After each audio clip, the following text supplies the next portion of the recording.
Parlons-en, un podcast du département de l'Aude. Bonjour et bienvenue dans le premier épisode de Parlons-en, une série de podcasts qui traite de sujets sociétaux. Aujourd'hui, je suis ravie d'accueillir Sophie Gillotte, conseillère conjugale et familiale au sein du département de l'Aude. Dans l'épisode du jour, nous allons évoquer un sujet plus que d'actualité, puisque nous allons parler des fragilités chez nos jeunes ados, et notamment du harcèlement et de la pression scolaire, ainsi que de l'impact des réseaux sociaux. Sophie, je vais vous laisser la parole pour vous présenter en quelques mots et nous dire quel est votre rôle au sein du département de l'Aude. Bonjour, je suis conseillère conjugale et familiale au niveau du département sur les maisons départementales des solidarités du Lauragais et de la Haute-Vallée. Je travaille maintenant depuis plus de 20 ans dans la collectivité où j'ai d'abord démarré en tant qu'éducatrice spécialisée. Merci Sophie. Vous faites partie de l'unité accompagnement et prévention du département, qui est une unité, rappelons-le, très importante puisqu'elle entre directement en contact avec les jeunes ados, les familles, et c'est une unité qui est au cœur des problématiques que l'on peut rencontrer à ces jeunes âges. Donc Sophie, pour aborder cette première thématique, est-ce que vous pourrez nous définir ce qu'est le harcèlement scolaire ? Alors, ce qu'on peut dire sur le harcèlement scolaire, c'est que c'est des formes d'agression qui se répètent. Ça peut être des agressions verbales, physiques, des humiliations qui vont qui vont être faites par une ou plusieurs personnes et qui vont cibler de façon répétée toujours la même personne. Alors, on dit harcèlement scolaire, mais il faut savoir que pour les jeunes et les adolescents, ça peut être aussi dans les clubs sportifs, aussi dans les centres de loisirs, dans le bus scolaire, pas forcément que dans l'enceinte scolaire. Et bien sûr aussi, mais on en reparlera sûrement, au sein des réseaux sociaux. Donc ce harcèlement, comment se manifeste à l'école et quelle différence on peut trouver entre des petites moqueries passagères comme on peut souvent voir chez les jeunes et vraiment une situation de harcèlement? En fait, c'est vraiment l'idée de la répétition, en fait. Il va se créer quelque chose entre l'agresseur et l'agressé, en fait, qui va générer une peur, une appréhension de se rendre sur le lieu où on risque de retrouver la personne. En fait, c'est aussi la capacité pour la personne agressée, la difficulté à ne pas stopper cette relation qui s'installe en fait sur la durée dans le temps. Oui, on est sur une relation un peu d'emprise. C'est ça. Ouais. Est-ce qu'il y a des signes qui peuvent alerter les parents, les enseignants, les adultes qui entourent les élèves? Alors, les signes peuvent être multiples. Moi, j'appelle ça des clignotants. Et c'est vrai que les adultes qui sont au quotidien autour des adolescents, que ce soit les parents, les animateurs, les enseignants, etc., les entraîneurs, doivent être vigilants aux clignotants qui peuvent se répéter. Ça peut être des marques physiques sur le corps. Ça peut être aussi des dégradations de matériel à répétition. Par exemple, si un enfant ou un adolescent perd régulièrement ses chaussures de foot qui disparaissent. Alors, quand ça arrive une fois, c'est normal, mais si ça se répète, on peut se poser la question de qu'est-ce qui se passe, où elles sont ces chaussures, etc. Pareil pour l'argent, les stylos, les copies, le cartable abîmé régulièrement, toutes ces choses dont l'enfant ne souhaite pas parler aussi, parfois, vont être des petites alertes sur c'est nécessaire de comprendre qu'est-ce qui se passe pour l'enfant. Aussi le fait de plus vouloir prendre le bus, par exemple, de plus vouloir se rendre seul à l'entraînement ou à l'école, tous les changements de comportement, l'isolement aussi, le repli sur le téléphone portable. Alors, en soi, un seul élément de ce dont je parle, c'est pas grave, c'est juste à parler avec l'enfant. Mais quand il y a un cumul, ça veut dire qu'il faut vraiment arriver à comprendre ce qui se passe. Et si on n'y arrive pas en famille, il faut pouvoir se faire aider dans ces cas-là. Oui, donc il faut vraiment rester attentif, prêter attention au comportement, au changement de comportement, détecter ce qui est inhabituel. Est-ce qu'il peut y avoir des conséquences psychologiques ou bien émotionnelles à cause du harcèlement?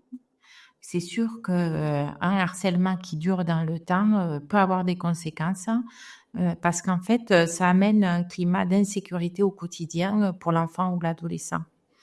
Et cette insécurité va générer des comportements, une certaine forme de comportements qui vont le remettre en question, le faire douter de lui-même, de ses capacités à se protéger, de ses capacités à relationner avec les autres.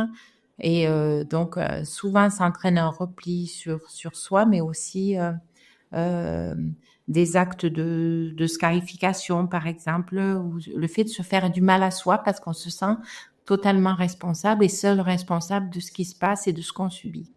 En fait, on oublie aussi on sait plus de quoi on a envie pour soi-même, en fait, parce qu'on fait en fonction de l'agresseur et on fait plus en fonction de soi et de ses propres besoins. Du coup, c'est vrai que c'est important que les adultes soient vigilants à ce genre de comportement pour éviter que ça dure dans le temps, en fait. En fait, ça a vraiment un impact sur l'estime de soi.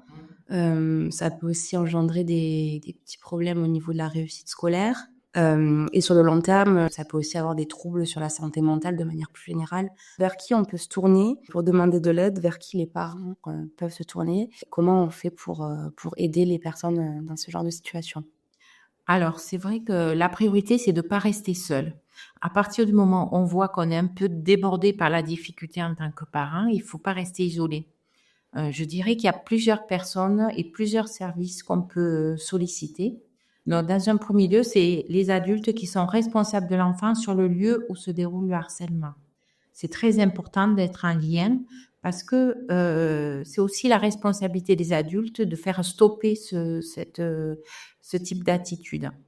Donc, par exemple, si c'est l'école, il faut en parler avec les CPE, en parler avec le professeur principal et trouver l'interlocuteur qui va être en mesure d'être vigilant à votre enfant.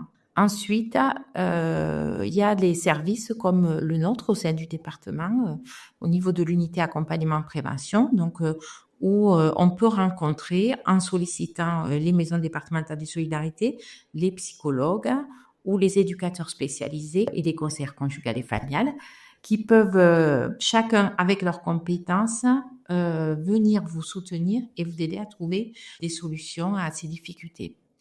En fait, même au sein de certaines maisons départementales de solidarité, il y a les lieux d'écoute et de ressources pour les familles. C'est un lieu où on reçoit assez régulièrement ce type de problématiques. Et l'idée, c'est d'ouvrir un espace où on va réfléchir avec l'ensemble de la famille à comment on peut aider l'enfant qui est en souffrance à travers ce type de comportement.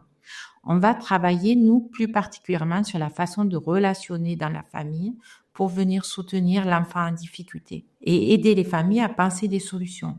Parce qu'en fait, le harcèlement, c'est lié à la fois au harceleur et c'est aussi voir comment la personne qui est agressée peut trouver des solutions pour se défendre et se positionner autrement. Ensuite, un autre lieu qui peut être important, si les choses se dégradent, c'est la gendarmerie ou le commissariat de police, puisqu'en fait, en France, une agression verbale, physique, relève d'un dépôt de plainte.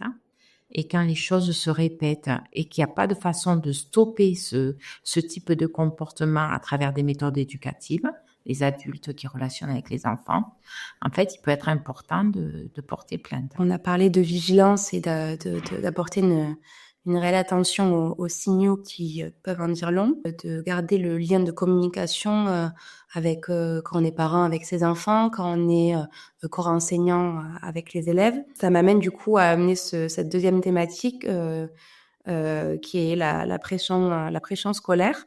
Est-ce que vous, Sophie, dans le cadre de votre activité, il vous arrive de rencontrer des jeunes qui sont en souffrance à cause de cette pression scolaire? Alors, ça nous arrive aussi régulièrement.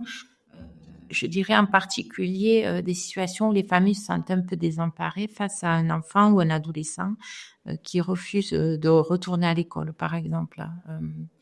Donc, c'est vrai qu'on est amené à côtoyer aussi des enfants en souffrance par rapport à la pression scolaire. Ouais. Est-ce qu'on sait d'où elle vient? Est-ce que ça peut être dû à des attentes des parents qui sont trop élevées, entre guillemets? Est-ce que ça peut être dû au système éducatif de manière générale? Peut-être à des comportements de harcèlement qui viennent empiéter sur la volonté de l'enfant harcelé de se rendre à l'école? En fait, ce que je peux en observer à travers ma pratique, qui reflètent pas peut-être l'ensemble des difficultés liées à la scolarité, c'est que souvent c'est un ensemble de facteurs. Il n'y a pas une seule raison qui va faire que l'enfant ou l'adolescent a une pression liée à l'école. Parce que, à mes yeux, la réussite scolaire d'un enfant, elle est sous la responsabilité à la fois de l'enfant lui-même, mais aussi des parents et aussi des enseignants et de l'institution scolaire. Je rajouterais peut-être même de la société, du regard que la société a sur la réussite scolaire. Donc, en fait, si un ensemble d'éléments viennent se greffer autour de l'enfant, il va se retrouver sur un terrain plus sensible de la montée en pression. Donc, en fait, il y a un système actuel aussi où les notes ont une importance très forte, en particulier au lycée, puisque en fait, elles vont compter pour l'orientation scolaire, l'avenir professionnel. Pour certains élèves, ça commence dès le collège, quand il s'agit de réfléchir à l'orientation, et où on voit que des portes peuvent s'ouvrir, mais aussi que des portes peuvent se fermer. À ça se rajoute, comme vous l'avez dit, l'exigence parentale. Est-ce que les parents arrivent à prendre un petit peu de recul, ou est-ce qu'ils sont pris aussi dans cette exigence-là? Et les notes, du coup, vu qu'elles comptent tout au long de l'année, l'enfant peut-être ou l'adolescent à certains moments a le sentiment de ne pas avoir droit à l'erreur, en fait. L'erreur, des fois, de pas être malade, de pas être absent, de pas avoir été dans la réussite sur une évaluation, ou alors, au contraire, il peut y avoir des parents qui sont totalement indifférents à la scolarité, et du coup, ça crée une insécurité pour l'adolescent. Et puis, il y a la façon dont l'établissement va gérer les notes, les évaluations. Est-ce que les adolescents, quand ils rentrent d'un temps de maladie, par exemple, ils auront du temps pour rattraper les évaluations? Est-ce qu'elles vont se faire dès le retour, etc. Donc, c'est un ensemble de facteurs qui va faire que l'adolescent va se retrouver en insécurité et va perdre pied par rapport à la scolarité. Donc on sait que l'adolescent traverse de nombreuses phases au cours de sa vie, notamment le collège, le lycée, voire après les études supérieures, qui sont des étapes importantes et marquantes. Est-ce que vous diriez qu'on trouve une différence entre la pression qu'on peut ressentir au collège, au lycée ou en études supérieures? Est-ce qu'il y a un âge où la pression est plus importante? Alors, je dirais oui et non, parce qu'en fait, on reçoit des adolescents qui ont ces problématiques-là. Nous, en tout cas, dans notre service, je ne sais pas si c'est le reflet au niveau plus général, mais plutôt collège, fin de collège, lycée. Et cette pression que les jeunes peuvent subir au quotidien, est-ce que elle peut avoir un impact sur la santé mentale des élèves? Oui, en fait, quand les situations perdurent, forcément, elles ont un impact sur la santé mentale des élèves. La perte de confiance en soi, c'est assez destructeur, en fait. Et c'est vrai que le travail des adultes, c'est vraiment de trouver le moyen de ramener de la sécurité autour de l'enfant ou de l'adolescent. Ça passe déjà par se questionner sur soi, comment on peut retrouver de la sécurité et qu'est-ce qu'on peut lâcher dans les contraintes qu'on instaure à nos enfants et qu'est-ce qu'il est nécessaire de tenir. Jusqu'où peut aller du coup cet impact sur la santé mentale? Est-ce que vous êtes confronté à des jeunes qui souffrent d'anxiété sévère, de dépression, et est-ce que on peut aller jusqu'à la déscolarisation? Alors bon, moi je suis pas médecin, hein, mais on travaille de façon régulière avec les CMP, par exemple, pour eux travailler au niveau du diagnostic et de l'accompagnement médical. Nous, on va travailler sur la façon dont les jeunes vont relationner, reprendre confiance en eux, etc. Nous, on travaille de façon assez intense avec les parents et les enfants, pas que les enfants seuls, en fait. Mais c'est vrai qu'on peut observer des diagnostics, des jeunes qui ont un diagnostic de dépression ou d'anxiété majeure, aussi de décrochage scolaire, donc de déscolarisation, ça arrive aussi, oui, oui, bien sûr. Est-ce que vous diriez que c'est quelque chose qui arrive de plus en plus? Alors en tout cas, moi qui ai commencé le travail social il y a plus de 20 ans, c'est sûr que ce type de problématique est plus fréquente aujourd'hui, de décrochage scolaire et de repli sur soi dans la maison. C'est vrai qu'il y a 20 ans en arrière, on voyait plus des adolescents qui explosaient, ça existe toujours, hein.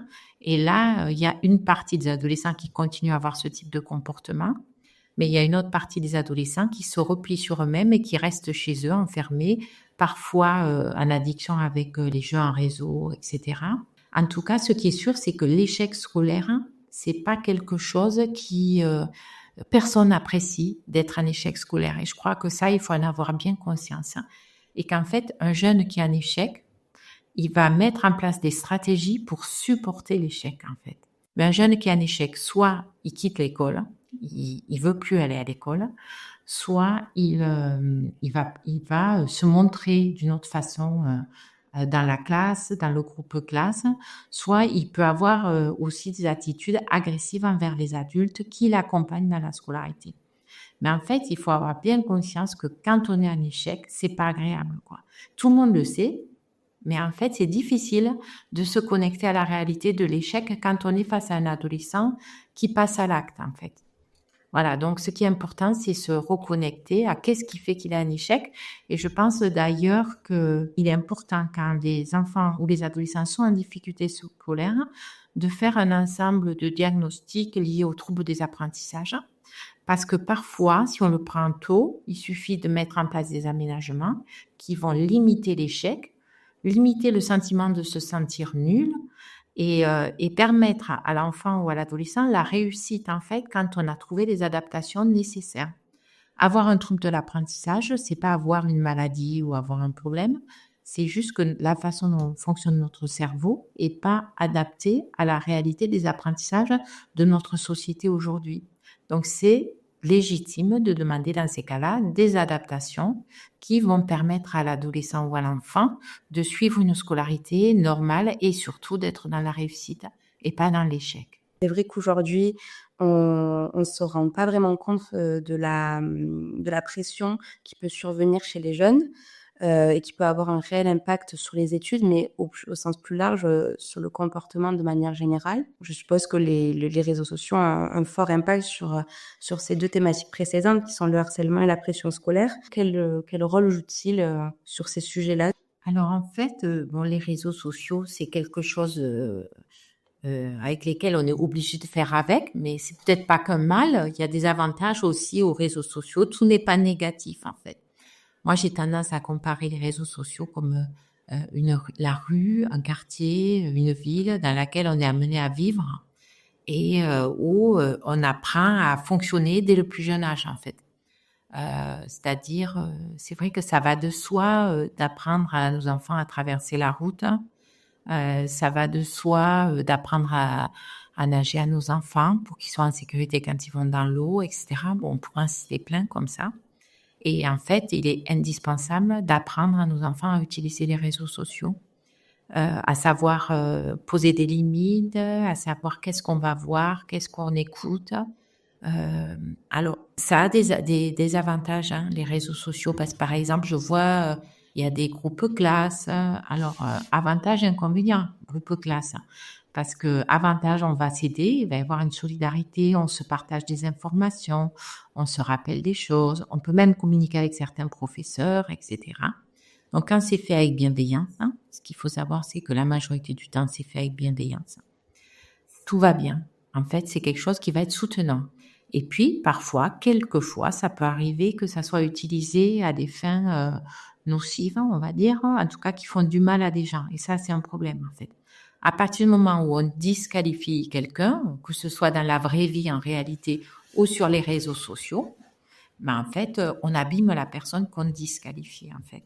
Donc, quand on est parent et qu'on confie à nos enfants un outil qui va permettre l'accès aux réseaux sociaux, donc moi je dirais le téléphone par exemple ou les jeux en ligne, il faut vraiment avoir des règles assez claires en fait.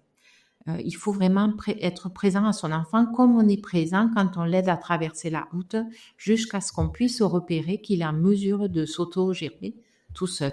On va laisser partir notre enfant seul à l'école le jour où on le sent capable de partir seul. Mais jusqu'à ce moment-là, en fait, on l'accompagne, on le laisse pas seul. Pareil pour la piscine. On va faire pareil avec l'eau, on va le laisser seul le jour où on sait qu'il va être capable de s'en sortir seul. Et les réseaux sociaux, il faut faire exactement pareil. Donc, c'est vrai que moi, j'ai quelques petits outils, mais ça vaut ce que ça vaut. Et puis, les gens sont créatifs, ils peuvent en créer d'autres. Ils ont peut-être d'autres compétences que moi dans ce domaine. En tout cas, je pense qu'il faut toujours utiliser les réseaux sociaux, les téléphones portables et les jeux en ligne, même la télévision, je dirais, dans les lieux collectifs de la famille. On n'utilise pas, surtout au début. Après, quand ils commencent à grandir, qu'ils sont un peu et qu'ils gèrent bien et qu'on sent qu'ils gèrent bien, on peut lâcher sur ça. Mais il faut vraiment pas lâcher trop tôt, quoi. Donc, toujours être présent, écouter ce qu'ils écoutent, parler avec eux de ce qu'ils regardent, puisqu'on sait que, par exemple, TikTok, en fait, ça va être les mêmes thèmes qui vont revenir régulièrement. Donc, on va savoir quels sont les domaines d'écoute qu'ils ont, par exemple. Le téléphone, c'est aussi un lieu intime. Donc, il faut poser des règles. Si on souhaite aller voir le téléphone et ce qu'il regarde dans le téléphone et à faire le contrôle parental, il faut que ce soit clair avec l'enfant pour pas qu'il se sente trahi au moment où vous allez voir et où vous observez des choses qui vous dérangent ou qui posent question, qui vous inquiètent. Donc, si on décide d'aller voir le portable de nos enfants, ce qui peut être légitime au démarrage, en fait, il faut que ce soit clair avec l'enfant. Faut pas le faire derrière lui, en fait, parce qu'autrement, on va remettre en question le lien de confiance qu'on a avec lui. Oui, c'est important d'éduquer du coup les jeunes sur le bon usage des outils numériques, des réseaux sociaux en particulier, de garder cette transparence et cette confiance avec les enfants. Alors en fait, je trouve qu'il y a 2 choses importantes. C'est d'apprendre aux enfants et aux adolescents à se protéger de ce qui pourrait arriver de nocif. Et c'est aussi important d'apprendre à ces enfants à communiquer sur les réseaux sociaux parce que parfois, pris dans un système collectif, on peut devenir auteur de violences sur les réseaux sociaux assez facilement.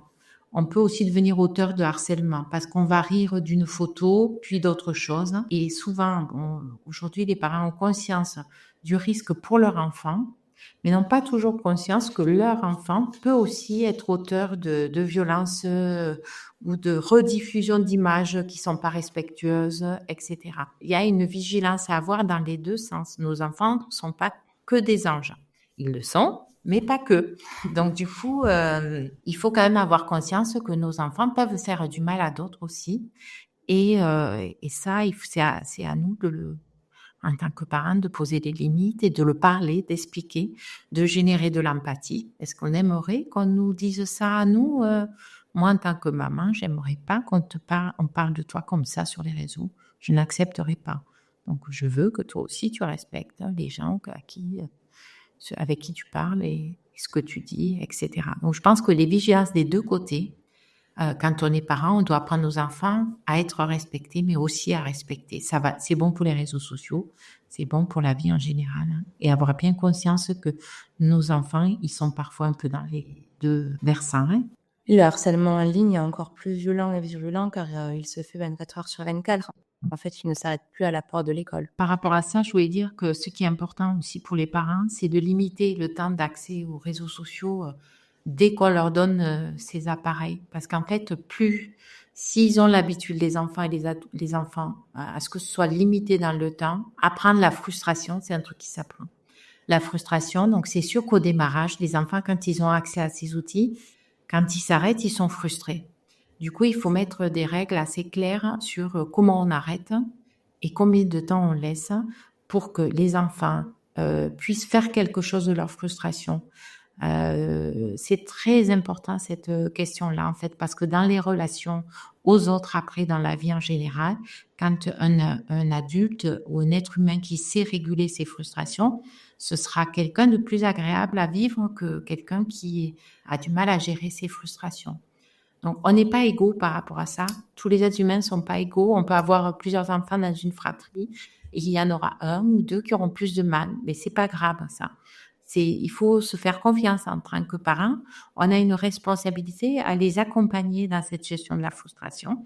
Et je trouve que les nouvelles technologies, elles sont à la fois un outil intéressant pour apprendre à réguler. Voilà, c'est pas parce qu'un enfant est fâché qu'il en veut à ses parents pour la vie, pas du tout. Un enfant est fâché parce qu'il doit accepter l'idée qu'il y a quelque chose qui s'arrête, qui lui plaît, en fait. Mais ça reprendra à un autre moment, c'est pas grave. Et il en veut pas à ses parents pour ça.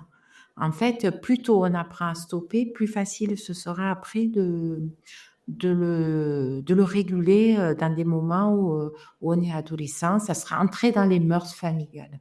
Alors moi, j'encourage vraiment à apprendre dès le plus jeune âge, dès qu'on leur donne ces outils. Il ne faut pas les donner trop tôt, hein, mais dès qu'on les donne, il faut poser des règles assez claires, ça sera plus facile après.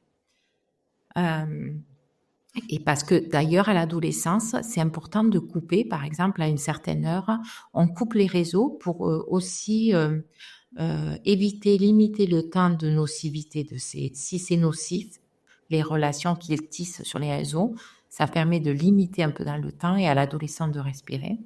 Même si en général, quand il y a ces agressions sur les réseaux sociaux, les adolescents ont envie d'aller vérifier si ça continue ou pas. Ça, c'est un clignotant fort du fait qu'il faut accompagner son adolescent de façon plus importante.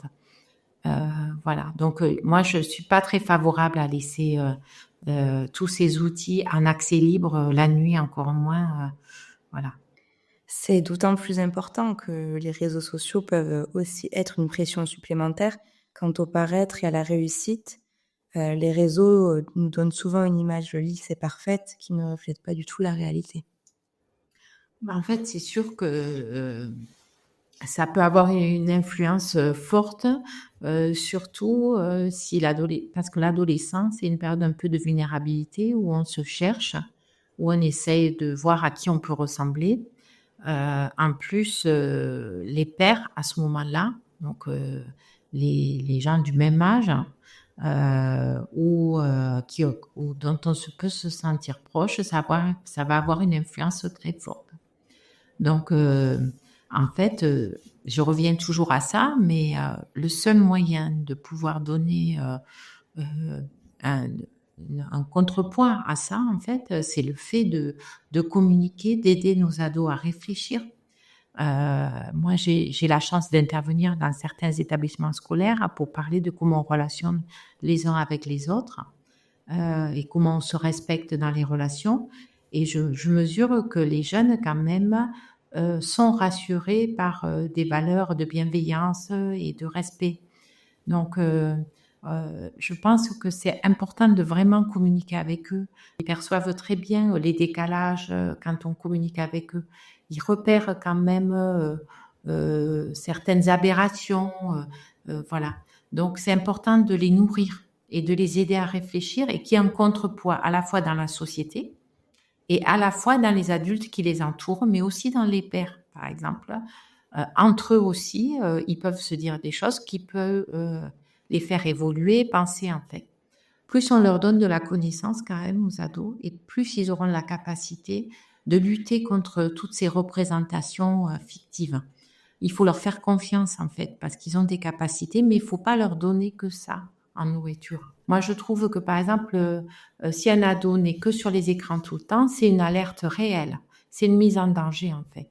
Mais si son adolescent, il fait ou du sport, ou de la musique, ou je ne sais pas quelle activité, de la peinture, s'il va voir ses amis à l'extérieur, qu'il n'est pas que sur les réseaux sociaux, s'il bouge, il fait des sorties, peut-être c'est des signes qui disent qu'il va se nourrir autrement. Voilà, donc c'est important d'avoir confiance en eux et de se dire aussi qu'on a une part de responsabilité dans ce qu'on met dans nos contenus, dans ce qu'on leur transmet dès le plus jeune âge, parce qu'en fait, ça se nourrit progressivement. C'est des empreintes qu'on donne à nos enfants et nos adolescents. Ça se construit petit à petit, en tout cas. Merci beaucoup Sophie pour cet échange très enrichissant. Je suis sûre que ce sujet parlera à beaucoup d'entre nous et je voudrais également rappeler que, pour, les personnes qui se retrouvent dans ces situations, il existe des moyens, pour communiquer et pour se faire aider, notamment les maisons départementales de solidarité. Donc il en existe plusieurs, sur tout le département de l'Aude. Pour les retrouver, vous pouvez vous rendre sur le site aude.fr, dont vous retrouverez un grand nombre de MDS qui couvrent tout le département de l'Aude, pour échanger avec des professionnels qui vous accompagneront et vous guideront. Ce qui est très important aussi, c'est d'en parler, de ne pas rester seul et de se faire accompagner. Est-ce que vous avez un dernier mot, Sophie, à ajouter, ou peut-être quelque chose que j'ai oublié? En tout cas, au sein des maisons départementales des solidarités et sur les unités accompagnement prévention, on peut solliciter ou une psychologue ou un éducateur spécialisé, une conseillère conjugale et familiale. Donc, faut pas hésiter. Si on a un petit souci, des fois, il suffit d'un ou deux rendez-vous pour clarifier des choses et pouvoir repartir dans de bonnes conditions. Des fois, c'est plus long, mais c'est pas grave, en fait. L'essentiel, c'est de sortir d'une impasse. Merci encore. Donc, vous pouvez retrouver toute l'actualité du département de l'Aude sur nos réseaux sociaux, Facebook et Instagram. N'hésitez pas à partager avec nous vos retours d'expérience si vous le souhaitez. Ça peut aussi donner de la force à d'autres. Et on se retrouve très bientôt pour un nouvel épisode de Parlons-en.